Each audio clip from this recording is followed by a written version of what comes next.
Bonjour tout le monde, mon nom est Robert Gauthier et puis bienvenue au réseau qui s'appelle Lumière sur la prophétie biblique. On est en train de faire une série sur les puissances nationales et impériales. Et puis dans le passé, ce qu'on a vu, c'est qu'il y a une différence entre un royaume et un empire. OK? Un royaume, c'est une puissance nationale. C'est une nation qui est en contrôle, quelquefois sur une autre nation, là, mais on appelle ça un royaume. Une puissance nationale, c'est un royaume. Mais lorsqu'on parle d'une puissance impériale, on parle d'un empire. Et puis un empire, c'est le contrôle du monde. OK? Alors, Daniel nous présente, lui, la période des empires, des quatre empires, les quatre puissances qui vont contrôler le monde. Hein? Alors, c'est important de réaliser qu'un royaume, c'est une chose, puis un empire, c'est complètement différent. OK? Maintenant, ce qu'on a vu aussi, c'est que dans l'histoire, le premier ennemi qui a été suscité, c'était l'Assyrien, c'était une puissance nationale, un royaume. Et puis après ça est arrivé Babylone, qui était un empire qui a détruit justement la Syrie. Et puis on a commencé le temps des empires, hein? Le temps des nations pour ainsi dire. Mais dans la prophétie, on a vu que dans la prophétie, c'est un peu le contraire qui va se produire, c'est l'inversé. La première puissance qui va être détruite dans la prophétie biblique à venir, c'est Babylone. Okay? C'est l'Empire qui va être détruit premièrement. Ensuite, on retourne dans les puissances nationales, dans les royaumes, pour ainsi dire. Et puis à ce moment-là, l'Assyrien qui était le premier ennemi devient le dernier. Puis c'est lui maintenant qui va être détruit à son tour. Ensuite de ça, on est allé dans les 7 têtes, 10 cornes et 7 têtes. Et puis, j'ai démontré que les gens qui interprètent la prophétie ont toujours tendance à dire que les 7 têtes, ça représente 7 empires. Ceci est complètement faux. Il n'y a pas 7 empires, il n'y a seulement que 4 empires. Daniel nous parle de 4 empires. Okay? Alors, eux essayent d'en mettre une cinquième. Des fois, ils vont ajouter, pour la cinquième, ils vont ajouter la Syrie. Ils vont en mettre une sixième, ils vont dire l'Égypte. Ils vont en mettre jusqu'à temps qu'ils arrivent à 7. Mais ce ne sont pas des empires, ce sont des royaumes. Okay? Alors, il n'y a seulement que 7 empires. Alors, on commence notre troisième vidéo maintenant. Et puis, je vais prendre ici ce qu'on appelle mon petit pointer, là. Celui-là, puis il va aller là, puis il va prendre vert. OK. Voilà. OK. Alors, si cette tête ne nous parle pas de 7 empires, parce que Daniel dit qu'il y en a seulement 4, alors c'est impossible qu'il y en ait 7, alors tous ces enseignements-là sont erronés. Alors, la vérité doit être ailleurs. Hein? Il faut chercher ailleurs qu'est-ce que ça veut dire les 7 têtes. Et puis, ce que je fais, moi, c'est une suggestion. Okay? Je crois que cette suggestion-là qui va suivre est un chemin meilleur, hein, parce que l'apôtre parle, il parle d'un chemin meilleur. Je pense que si on veut comprendre les 7 têtes, il faut regarder maintenant à ce que les têtes veulent dire. Ça ne veut pas dire des empires. Je vous le dis tout de suite, là, ça ne veut pas dire des empires. Donc, ça doit dire autre chose. C'est ce que nous allons voir. C'est le but de cette vidéo, présentement. Alors, on commence. Apocalypse 17, verset 7, ça dit « La bête qui la porte, qui a les 7 têtes et les 10 cornes. » Alors, la bête, OK, la bête, ça c'est l'Empire, OK, c'est l'Empire. Qui la porte, c'est-à-dire qu'elle porte la fausse épouse, la prostituée. Cette bête-là est appelée, elle est décrite comme ayant 7 têtes et 10 cornes. C'est sa description. Maintenant, regardons le symbole de 7 têtes et 10 cornes. Alors, si vous permettez, je vais commencer avec les 10 cornes. On commence toujours par le plus simple. Moi, quand je faisais des examens à l'école, un questionnaire, je prenais toujours les questions les plus faciles, parce que là, je m'encourage. Si je prends les questions les plus difficiles, ben, des fois, je passais trop de temps, puis je manquais de temps à la fin de l'examen. Alors, on prend ce qui est plus facile, les 10 cornes. Vous allez voir, les 10 cornes, c'est pas compliqué. OK, comme je disais, je commence par cette expression-là. Apocalypse 17, verset 12. Et les 10 cornes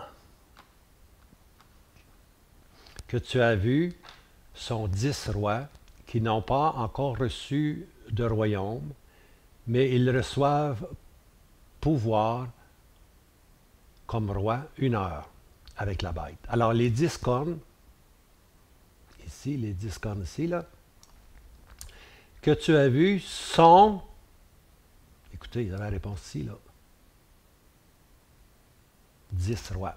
Alors, les cornes, ça nous parle de 10 rois qui n'ont pas encore reçu de royaume, mais qui reçoivent pouvoir comme roi 1 heure avec la bête. Alors, les 10 cornes, les 7 têtes, c'est une chose. Les 10 cornes, ce sont 10 rois. 10 royaumes, OK? Ils n'ont pas encore reçu leur royaume comme tel.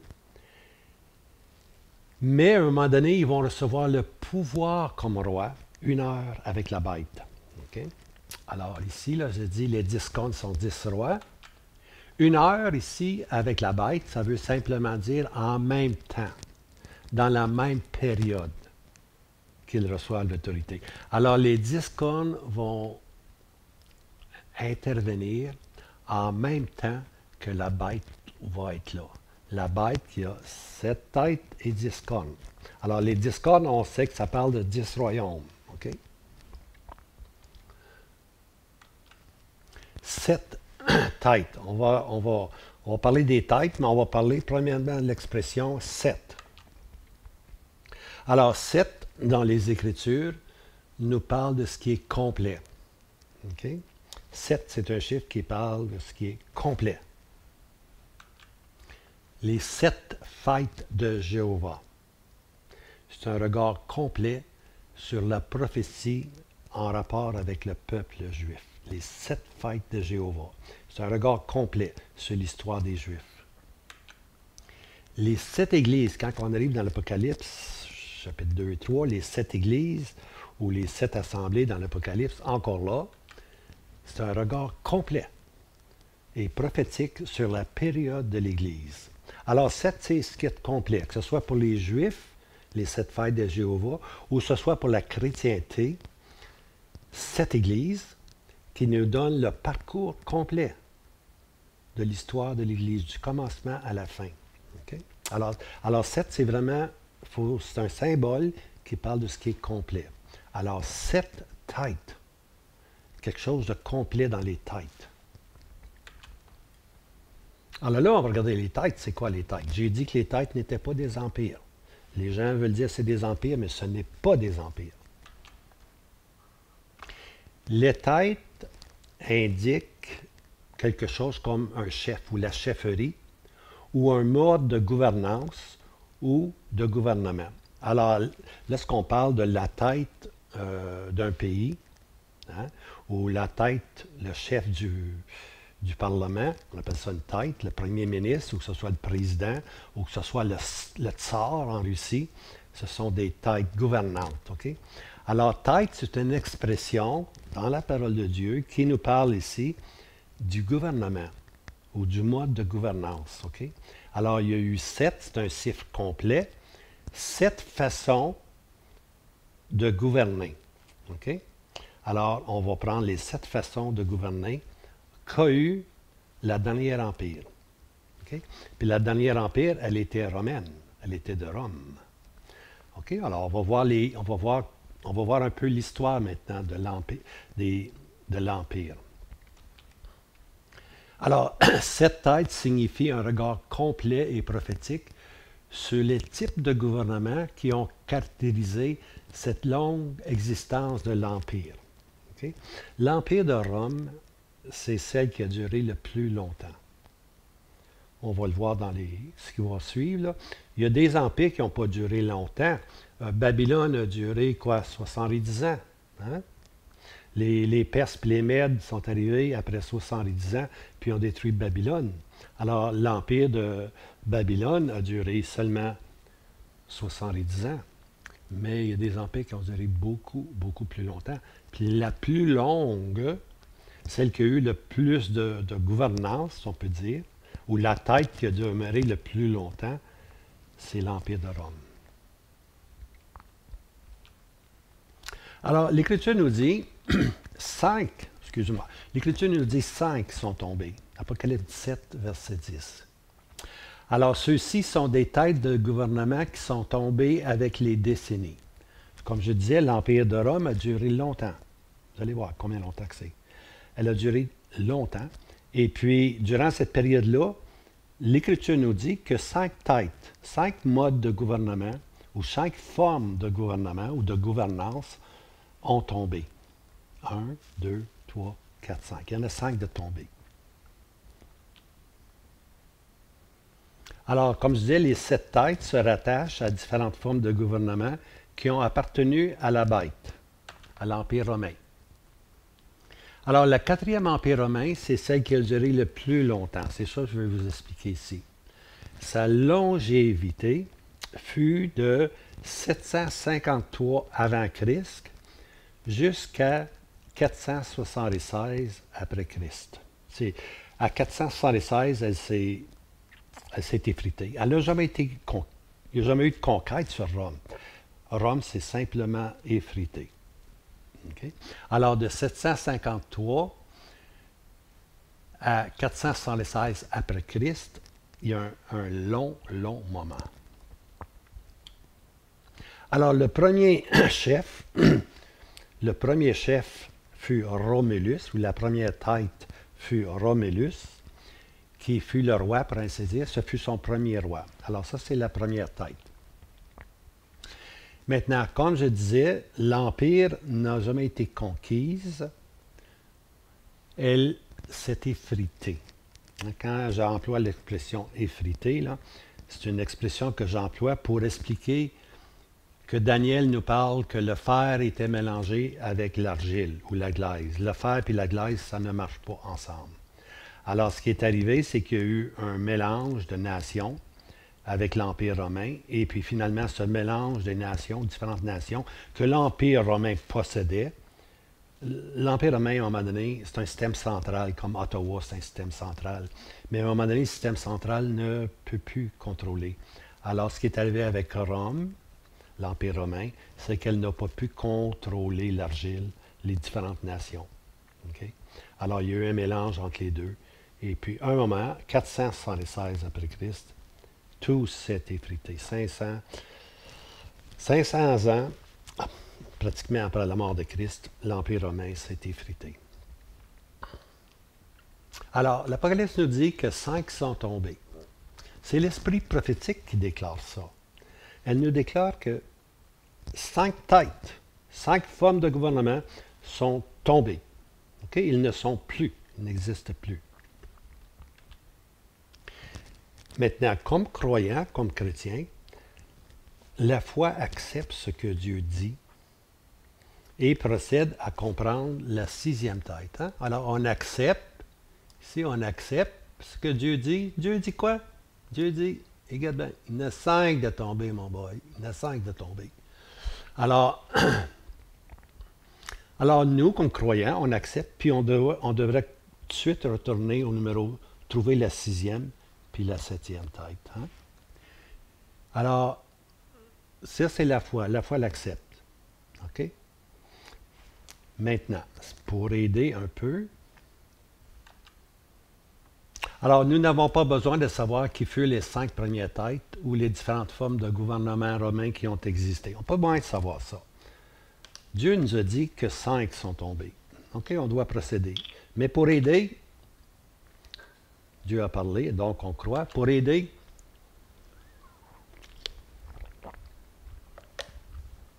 j'aimerais un peu faire comprendre que la prophétie n'a pas besoin de béquilles. La prophétie se tient par elle-même. La prophétie n'a pas besoin de l'histoire. Si la prophétie dit 5 sont tombés, on l'accepte, puis on continue, puis on essaye de comprendre davantage. Alors, comme je disais, la prophétie n'a pas de besoin de béquille, pas besoin d'histoire. Une fois qu'une prophétie biblique est accomplie, ça devient de l'histoire. Okay? Ça devient de l'histoire. Par contre, l'histoire doit toujours en grâce se soumettre à la prophétie biblique. La prophétie biblique, elle a toujours raison. Okay? L'histoire, c'est les hommes qui l'ont écrit, et puis on ne peut pas se fier sur c'est les historiens, mais on peut se fier sur la parole de Dieu. La parole de Dieu nous dit toujours d'avance ce qui va arriver. Alors voici un échantillon de l'histoire. 5 sont tombés. Si vous lisez un peu l'historique de l'Empire romain, vous allez découvrir qu'il y a eu 5 têtes, 5 formes de gouvernement qui sont tombées. Hein? Et puis, pour vous aider, on va vous les présenter. Alors, voici un aperçu chronologique. Moi, j'aime beaucoup la chronologie, parce que la chronologie m'aide à comprendre. C'est bien beau connaître A, B, C, D, E, F, mais si tu ne peux pas mettre A, B, C, D ensemble, ça va mal. Alors, c'est important de connaître la chronologie, mais la chronologie, c'est ce qu'il y a de plus compliqué, de plus difficile. Lorsqu'on parle de la chronologie prophétique, c'est un autre paire de manches, pour ainsi dire. C'est différent. C'est difficile. Il faut passer du temps, puis ça prend l'Esprit de Dieu pour nous le montrer. Alors ici, c'est un aperçu historique qu'on fait. On va regarder la chronologie. OK, on va regarder ici la chronologie. Ici, on va regarder la chronologie des têtes gouvernantes ou types de gouvernement qui ont caractérisé l'Empire romain. OK? Alors, 5 sont tombés, 5 têtes de gouvernement, 5 types, 5 sortes de gouvernements qui ont caractérisé l'Empire romain à partir de 753 avant Christ sont tombés. La première tête, Romulus, fut le premier roi. Alors, les premières têtes, c'est les rois, la période des rois. On les appelait les rois dans ce temps-là. Alors, plusieurs autres rois furent à la tête. Okay? Là, on commence ici à peu près à 753 avant Christ. Hein? Ensuite, un peu plus tard, en 509 avant Christ, il y a un autre type de gouvernement qui s'est introduit, un autre tête, pour ainsi dire, qu'on appelle les consuls. On a quitté le système des rois, puis on tombe maintenant avec un système de gouvernement qu'on appelle les consuls. Okay? Ceux-ci remplacent les rois. Là, on est en 509 avant Christ. La troisième tête, c'est les dictateurs. Okay? Alors, eux, les dictateurs, c'est un troisième type de gouvernance ou de tête. Puis eux, ça s'est produit à peu près dans les années 498 avant Christ. Okay? Ensuite de ça, il est arrivé une autre forme de gouvernement qu'on a appelé les dicenphires. Ça veut dire 10. Dicem veut dire 10. Alors, un groupe de 10 qui gouvernait. Okay? Ça, c'était un autre type de tête. Okay? Ça, c'est arrivé dans les années 451 avant Christ. Hein? Un nouveau style de gouvernement, 10 qui gouvernent. Et puis finalement, la cinquième forme de gouvernement, la cinquième tête, c'était les tribunes militaires. Okay? Ça, c'est arrivé dans la période de 441 avant Christ.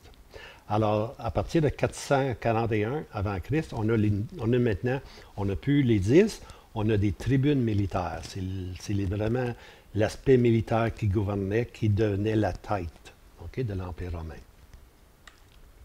Alors, voici, 5 sont tombés, on vient des voir.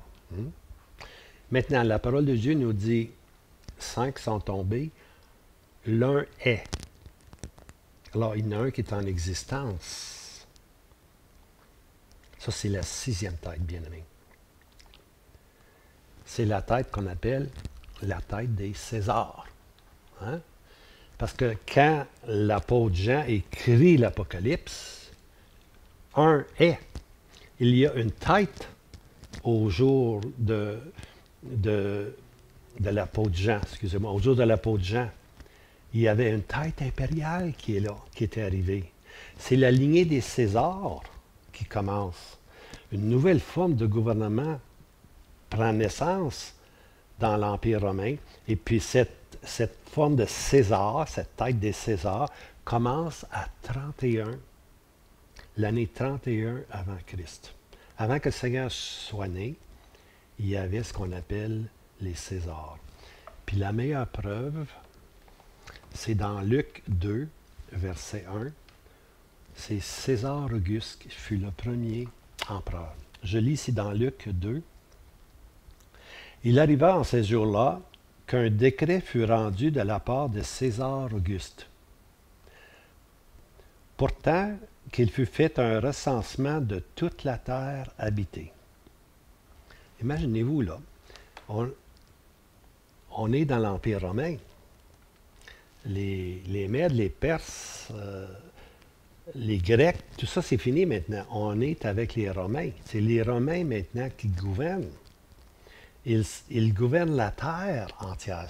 C'est un empire. L'Empire romain est devenu un empire. Mais cet empire-là, il est gouverné par les Césars. Hein? César Auguste qui demande un recensement de toute la terre habitée. Lorsqu'on lit Luc 2, on est dans l'Empire romain. On est dans la 6e tête. Okay? Alors, comme je disais, l'apôtre Jean a connu cette tête impériale. Il fut mis en prison. J'étais dans l'île appelée Patmos. Hein, on lit dans Apocalypse 1, verset 9. Alors, Jean avait été emprisonné par la tête romaine, qui était les Césars. Il était mis en prison. C'est cette dernière tête-là, la tête des empereurs, okay, les Césars, qui a reçu une blessure mortelle. Ça, c'est une expression dans l'Apocalypse. Tiens, on va vous lire tout de suite Apocalypse 13. On va vous le trouver, puis je vais vous le lire immédiatement. J'ai probablement une slide là-dessus, là, mais je veux qu'on soit vraiment, vraiment clair. Apocalypse 13. Et je vis une de ces têtes. Là, il parle de la bête. Hein? Une des têtes de la bête. Je vis une de ces têtes comme frappée à mort, et sa plaie mortelle avait été guérie, et toute la terre était en admiration. Alors, les Césars, la 6e tête, a reçu un coup mortel. En 476 avant Christ, comme je disais, elle s'est effritée. Elle n'a jamais été conquise. Elle s'est effritée. Hein? Et puis ici, on voit qu'elle a eu une blessure mortelle. Hein? Et sa plaie mortelle avait été guérie. En d'autres mots, l'Empire romain va reprendre vie. Cet aspect des Césars va reprendre vie. Okay? Cette 6e tête, elle doit reprendre vie dans l'Empire romain qui va être reconstitué. Okay? Vous allez voir ça avec le temps. Vous allez comprendre ça avec le temps. La blessure mortelle, c'est pas l'Antichrist qu'on parle. On parle de la bête ici. La bête n'est pas l'Antichrist. L'Antichrist, c'est la 2e bête, celle qui sort de la terre. La première bête, c'est la bête romaine, l'Empire romain qui va reprendre vie. Okay? Elle a reçu un coup mortel, mais elle va reprendre vie. En 476 après Christ, l'Empire, comme je disais, s'est effrité. Hein? Les Romains ne pouvaient plus contrôler, c'était rendu trop immense, trop immense. Et puis, dans le nord et puis dans le sud, il y a eu des séparations. Puis, finalement, elle a tout perdu. Elle a vraiment tout perdu. Elle a perdu le contrôle. Et puis, tous ces pays-là sont devenus des pays indépendants. Surtout lorsqu'on regarde vers l'ouest, ce qu'on appelle aujourd'hui l'Europe. Hein? L'Europe était justement les différents pays qui se sont séparés. La France, l'Espagne, l'Italie, tous les pays se sont vraiment séparés. Et puis, ils ont formé aujourd'hui ce qu'on appelle aujourd'hui l'Europe. OK? Alors, l'Empire romain, si elle doit reprendre vie, elle doit reprendre vie où? Elle doit reprendre vie dans l'Ouest. Elle doit reprendre vie en Europe. OK? Alors, l'Empire romain, un jour, on va voir, c'est l'Europe qui va s'unir puis devenir une puissance. Alors, l'Empire romain va reprendre vie. Je lis l'Apocalypse 13, verset 3. « Et je vis une de ses têtes comme frappée à mort. Et sa plaie mortelle avait été guérie, et la terre tout entière était en admiration de la bête. Hein? Alors ici, là, c'est « je vis une de ses têtes » ici. Là. C'est une de ses formes de gouvernement. C'était les Césars. Elle s'est effritée en 476, a été frappée à mort. Et puis, plus tard, on va voir que sa plaie mortelle va être guérie. En d'autres mots, elle va reprendre vie. Alors, la 6e tête, qui est la tête des empereurs, hein, des Césars, a été frappée à mort. Mais elle va reprendre vie comme une 7e tête. 7 têtes et 10 cornes. Les 10 cornes, ce sont 10 royaumes. La 7e tête, c'est une nouvelle forme de gouvernement qui va se présenter. Alors, Apocalypse 17, verset 10, on a beaucoup d'enseignements là-dessus. Là. 5 sont tombés, l'un est, et l'autre n'est pas encore venu. Apocalypse 17, verset 10. Alors, 5 sont tombés, on les a vus, les 5. L'un est, ça c'est Luc 2, hein, avec les Césars. Et l'autre n'est pas encore venu. Donc, elle doit reprendre vie. Il doit y en avoir un autre. Alors, on appelle celle-ci la 7e. Apocalypse 17, verset 10. Elle n'est pas encore venue. Et quand elle sera venue, il faut qu'il demeure un peu de temps. Alors, la 7e tête doit apparaître, mais elle ne sera pas pour longtemps, pour un peu de temps.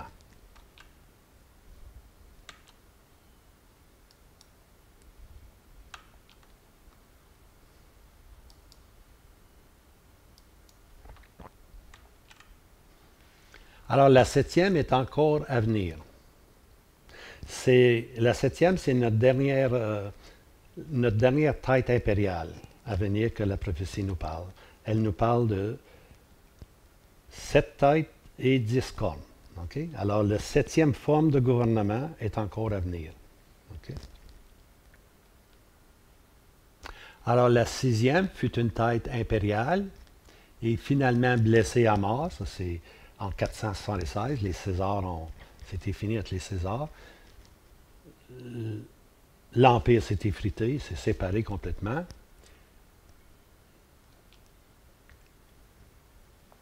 Mais l'Écriture nous dit qu'elle va se lever comme une 7e. Une nouvelle puissance impériale va prendre vie, pour ainsi dire. Mais cette fois, elle sera affaiblie.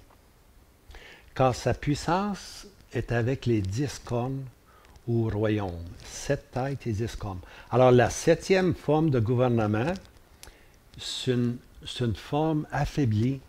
C'est une forme impériale, c'est une forme de César. Mais un César qui est affaibli parce qu'il doit maintenant partager avec 10 royaumes. Dans le temps du Seigneur, César, il ne partageait pas avec personne. Il contrôlait lui-même, il dictait ce qu'il voulait. Mais ici, dans le futur, l'Empire romain qui va être reconstitué, elle devra partager pour une heure, pour une période, elle devra partager avec 10 royaumes. Hein? Les 10 cornes vont lui donner leur pouvoir, leur autorité, et puis la bête va maintenant pouvoir fonctionner. Alors, la 7e, elle ne dure pas longtemps, mais lorsque les 10 cornes lui donnent son pouvoir, à ce moment-là, elle va fonctionner à plein régime, pour ainsi dire. Voici Apocalypse 17, verset 11. La bête qui était et qui n'est pas est aussi une 8e. qui est d'entre les sept et s'en va à la perdition. Alors, la bête qui était, c'était les Césars. Dans le temps de l'apôtre Jean, elle était. Quand l'apôtre Jean écrit, elle était la bête qui était. Mais Jean dit, et qui n'est pas, donc elle doit disparaître. Est aussi une huitième, et elle est d'entre les sept, et s'en va à la perdition. La perdition, c'est facile à comprendre, elle s'en va à sa destruction. Okay? Alors l'Empire romain qui était, et qui n'est pas, on est encore dans cette période-là, elle n'est pas, okay? Mais elle va reprendre vie, puis lorsqu'elle reprend vie, elle est d'entre les sept. Okay? Mais c'est une huitième. Dans d'autres mots, c'est quelque chose de complètement nouveau. Elle était, quand Jean écrit l'Apocalypse, elle n'est pas l'Empire romain s'est effrité en 476 avant Christ, après Christ, c'est-à-dire. Il n'est pas encore apparu, même aujourd'hui, en 2020. L'Empire romain n'est pas encore reconstitué. Okay? On nous dit ici, l'esprit prophétique nous dit que la bête est aussi une huitième tête. Mais elle fait partie des sept. Okay? Alors, la 8, on va voir ce que ça veut dire le symbole de 8. Si le chiffre 7 indique ce qui est complet, le chiffre 8, okay, ou le huitième, indique ce qui est de nouveau. Une huitième tête qui parle de quelque chose de nouveau. Okay? 7, c'est complet. 7 têtes et 10 cornes. Mais ici, il est parlé d'une huitième tête, mais elle fait partie des sept. C'est la nouveauté du système de cet empire, la nouveauté de cet empire-là qu'il veut nous présenter. Quand il emploie l'expression huitième tête, c'est une nouveauté de ce gouvernement que l'Empire romain reconstitué va avoir. Si on regarde le système juif prend fin, lui, au sabbat. Le septième jour, c'est le sabbat. Si on regarde le christianisme, c'est quelque chose complètement de nouveau. Hein? Le christianisme, lui, appartient, pour le chrétien, le huitième jour fut quelque chose de nouveau. Hein? Le christianisme n'est pas bâti sur le sabbat. Non, le sabbat, c'est la fin de la période juive. Le christianisme, c'est une entité complètement indépendante de la loi, pour ainsi dire, du sabbat.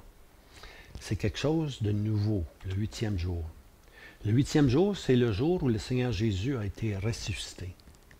C'est le jour de la résurrection, aussi appelé le premier jour de la semaine. Hein? Dimanche. Sabbat, c'est samedi. Dimanche, c'est le jour où Christ a été ressuscité. C'est ce que les chrétiens ont appelé le premier jour de la semaine. Et qu'est-ce qu'il faisait le premier jour de la semaine? Acte 20, verset 7. Et le premier jour de la semaine, lorsque nous étions assemblés pour rompre le pain.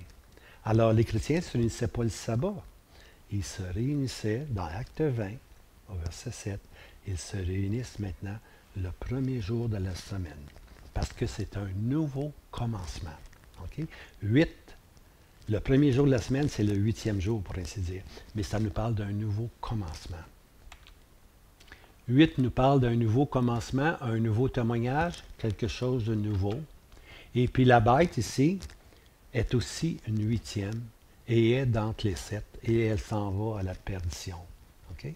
Alors ici, on nous présente la bête comme quelque chose de nouveau, comme quelque chose, comme une huitième, quelque chose de nouveau, mais elle a encore ses racines dans les sept. Elle appartient toujours au système 7 têtes et 10 cornes, au système romain, l'Empire romain, elle appartient à l'Empire romain, mais cette nouvelle tête, c'est une huitième. Elle a quelque chose de nouveau. C'est quoi? Qu'est-ce qu'elle a de nouveau? Elle est une huitième. Et la terre tout entière est en admiration. Apocalypse 13, verset 3. Lorsque l'Empire romain va être vraiment reconstitué, ça va être quelque chose de nouveau. Ça va être une huitième, mais elle est d'entre les sept, signifiant qu'elle est de la source ou de la lignée romaine. Alors, il ne faut pas se compliquer la vie. La huitième tête nous parle de quelque chose de nouveau. OK? Puis c'est quoi quelque chose de nouveau? Voici. Cette tête qui a reçu la blessure mortelle reprend vie. En d'autres mots, l'Empire romain qui s'est effrité va reprendre vie. Cette bête est énergisée par le dragon, Satan. Hein? Sa nouvelle tête, c'est une tête impériale, c'est un César. Okay? La nouveauté, c'est celle-ci. Cette nouvelle tête impériale doit maintenant partager son pouvoir avec 10 cornes aux 10 royaumes. Elle est des 7, mais c'est une 8e. Okay? Elle est des 7, elle appartient aux 7 formes de gouvernement romain qu'ils ont eues à travers leur existence. Elle reprend vie durant la période de la 7e tête, mais à un moment donné, lorsqu'elle est réunie avec les 10 cornes, elle devient une 8e, pour ainsi dire. Elle doit maintenant partager son pouvoir avec les 10 royaumes. Maintenant, il faut se rappeler, je parle des empires ici.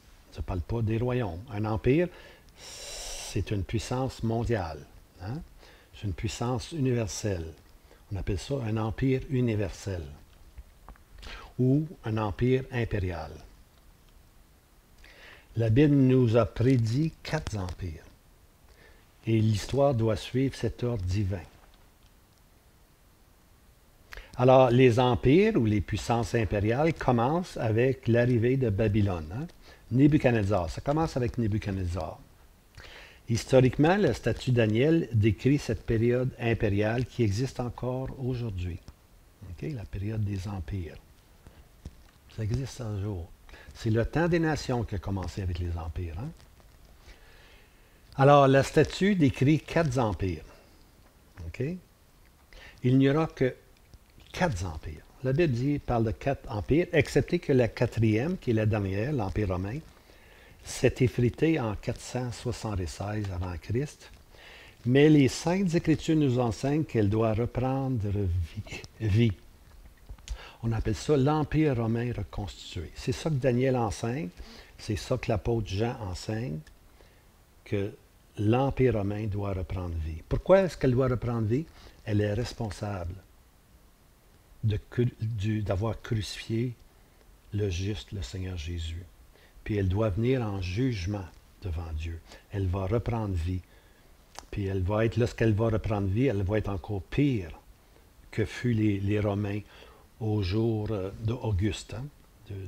Au jour d'Auguste, le premier César. Alors, si on regarde le statut de Daniel, le statut de Daniel, il faut dire aussi Babylone. Okay? Quand on voit le statut de Daniel, on voit 1, 2, 3, on voit 4 empires. Alors, l'image de la statue de Daniel, c'est vraiment Babylone. Okay? C'est Babylone politique. Je ne parle pas là, de Babylone religieuse. Babylone religieuse, c'est la fausse épouse, c'est la prostituée, hein? Celle qui est marquée sur son front, la mère. La mère. Okay? C'est une mère. C'est une prostituée. Elle a eu des enfants. On appelle ça la chrétienté aujourd'hui. Okay? Maintenant, moi, ce que je parle, la statue de Daniel, ça n'a rien à faire avec la fausse épouse. La statue de Daniel nous parle d'un empire. Okay? Alors, quand je parle de Babylone, je parle des empires. Alors, le dernier détenteur du pouvoir de la statue prendra le nom de Babylone politique. Okay? C'est pourquoi nous utilisons dans la prophétie biblique l'expression Babylone pour décrire la dernière puissance impériale. Okay? Quand on parle de Babylone dans l'Apocalypse, on parle de la bête. Quand on parle de la bête, on parle de l'Empire romain qui a repris vie. Okay? On l'appelle Babylone, tout simplement. L'apôtre Jean y réfère sous le nom de la bête. Apocalypse 13, versets 1 à 10. C'est-à-dire la bête qui sort de la mer. Alors, le prophète Daniel, surtout au chapitre 2, puis au chapitre 7, nous retrouvons le cheminement historique et prophétique du nouveau système des 4 empires. Des 4 empires impériaux ou mondiaux. Alors, la première, c'est la Chaldée, qui est appelée Babylone. C'est la tête d'or. La tête en or. Le deuxième empire, c'est les Mèdes et les Perses, la poitrine et les bras. Hein, dans la statue, c'est la poitrine et les bras, en argent. Et puis finalement, les Grecs, le ventre et les cuisses en airain. Et puis finalement, on arrive avec les Romains, jambes et pieds, du fer et de l'argile. Okay? On ne parle pas ici là, du territoire que ces quatre empires ont occupé. De plus ça va, plus le territoire est grand. Mais ici, on parle de la qualité de la tête, pour ainsi dire, ou la qualité du gouvernement. Tu vois? L'or, tu es cette tête. Hein? Quand il a dit à Nebuchadnezzar, tu es la tête d'or. Il avait reçu l'autorité suprême de Dieu. Dieu l'avait appelé mon serviteur, tu es cette tête. C'est de l'or. Il le reçoit directement de Dieu. La deuxième empire, oups, là on est rendu en argent. La valeur est moindre. On arrive au grec, on est rendu en du airain. Puis finalement, quand on arrive à la quatrième empire, c'est du fer mélangé avec de l'argile, ça ne vaut pas grand-chose. Alors c'est un déclin dans la qualité du gouvernement des empires. Si on voit ici, là, on voit Babylone la tête, l'empire perse, l'empire grec, et puis finalement les pieds, l'empire romain. Hein? Son récit, Daniel dans le chapitre 7, lui, il en parle comme des bêtes. Hein? Le lion, après ça l'ours, le léopard, et puis finalement la bête à 7 têtes et 10 cornes. Hein? C'est deux façons de voir. Hein? C'est que d'un côté, on les voit comme ayant reçu le gouvernement souverainement de Dieu, mais de l'autre côté, on voit leur agissement, c'est comme des bêtes. Hein? Une bête ne regarde pas vers Dieu. Jamais tu vois une bête regarder au ciel. Merci, hein? Non, non, il regarde à la terre. Alors les empires ont agi comme des bêtes. Hein? Puis la dernière bête, c'est celle qui a 7 têtes et 10 cornes. La bête romaine, c'était la pire, la plus cruelle. Alors, c'est la statue de Daniel qui nous donne le langage prophétique et biblique. 4 empires, 4 puissances impériales. Alors, la quatrième, comme on l'a dit, est appelée à disparaître pour un temps. Mais elle doit reprendre vie. Et puis, voici les versets, Apocalypse 17, verset 8. La bête que tu as vue était, et n'est pas, et va monter de l'abîme et aller à la perdition. Alors, la bête que Jean a vue elle était là dans ces jours de la peau de Jean. Finalement, Jean apprend qu'elle n'est pas, qu'elle va disparaître, mais qu'elle va monter de l'abîme. L'abîme, c'est l'habitation des démons. Alors, on voit très bien que cette nouvelle empire, okay, l'empire romain qui va reprendre vie, elle va être satanique. Sans monter de l'abîme. Puis elle s'en va où? Ça, c'est sa fin. Elle s'en va à sa perdition. On peut dire, on va le dire en anglais, The Rise and Fall of the Roman Empire. L'essor de l'Empire romain, et puis on voit sa fin. On voit le commencement de l'Empire romain, et puis on voit plutôt le commencement des empires, et puis finalement le système des empires s'en va à la perdition. Le dernier empire va venir de l'abîme, puis s'en va à sa perdition. On a lu que ceux qui habitent la terre s'étonneront en voyant la bête. Hey, elle était disparue, l'Empire romain n'existait plus. Qu'elle était, qu'elle n'est pas et qu'elle sera présente, c'est-à-dire qu'elle va reparaître. Apocalypse 17, verset 8, elle sera présente. Elle va réapparaître. Okay? C'est l'Empire romain qui va réapparaître. Elle sera présente dans un nouveau style, une nouvelle puissance, si tu veux, mais elle va être satanique. Satan lui donne son empire, son royaume et sa puissance. Lorsqu'elle va reparaître, elle est satanique. Okay? Ce sera un nouveau, ce qui est de nouveau, c'est ce qui est de reconstitué. Okay? L'Empire romain réapparaîtra comme quelque chose de reconstitué. Alors, le dernier empire fut celui des Romains, 453 avant Christ, le roi Romulus, à 476 son effritement. On a couvert cette période-là. L'apôtre Jean appelle ça « s'appelait mortel qui a été guéri ». Apocalypse 13.